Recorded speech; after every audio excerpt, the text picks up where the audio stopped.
Hi, I'm Michele. I live in Franklin County, and in December of 2001, I was involved in a car accident that wasn't my fault. 1 minute changed my life forever.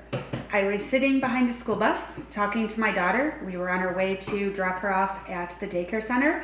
I was on my way to administer the last finals before semester break.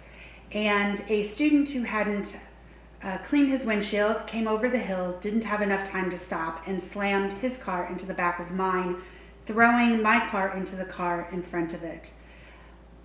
At the time, I heard the pop, but I didn't really know what it meant because the car was basically filling up with smoke from the airbags deploying. But what had happened was, and they found this out later, is that I had herniated the disc between C6 and C7.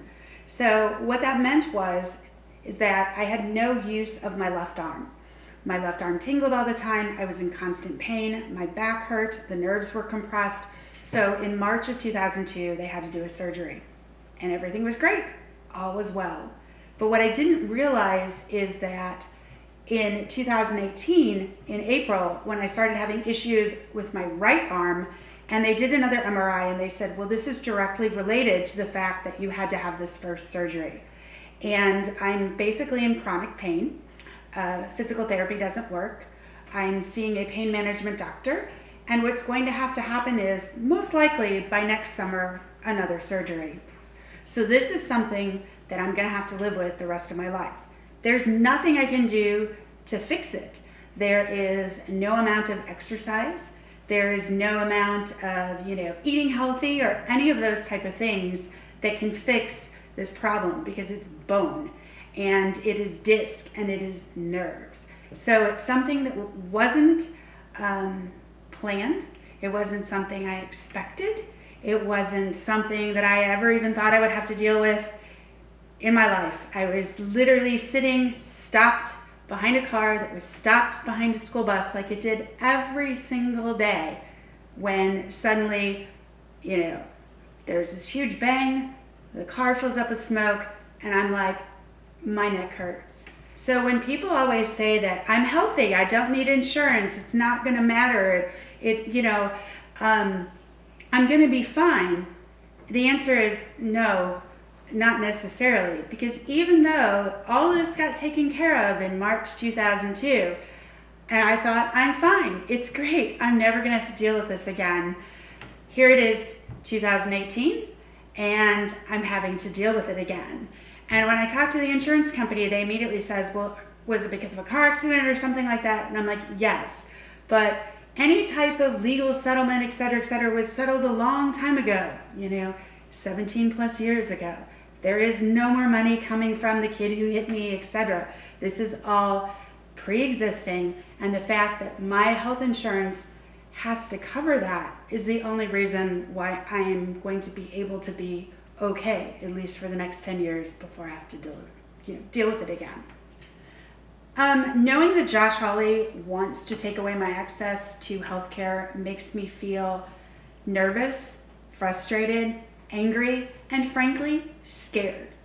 This is my life. We as humans are living longer, and otherwise, except for this nerve compression, I am really, really healthy. But I'm also, because of this, in a lot of pain. And it can be solved. There are procedures that can be done to fix the problem that I have. And so knowing that Josh Hawley wants to take away something that may allow me to live a full life really upsets me and makes me extremely worried about my future and about everyone's future who might be in this position, through no fault of their own, just a fluke. I am immensely grateful to Claire for actually fighting for this, because when I read about this in the news, my first thought was, I'm never going to be able to change jobs. I'm never going to be able to perhaps go out and start my own business because I will be uninsurable. This type of surgery can easily be $50,000 to $60,000 because I saw the bills from the first accident, and that's what it was 17 years ago. So the fact that Claire keeps fighting for people like me, people who took care of themselves, worked out all the time. Just one instance, it matters. I mean, because people who, you just don't know what you have until suddenly, boom, it's gone. It was a huge, long recovery. I had blood clots because of the surgery. That puts me at a high risk for every other surgery I might ever have to have for anything, any type of medical procedure that might come, befall me later. So I thank Claire for fighting for, health insurance companies to have to cover people like me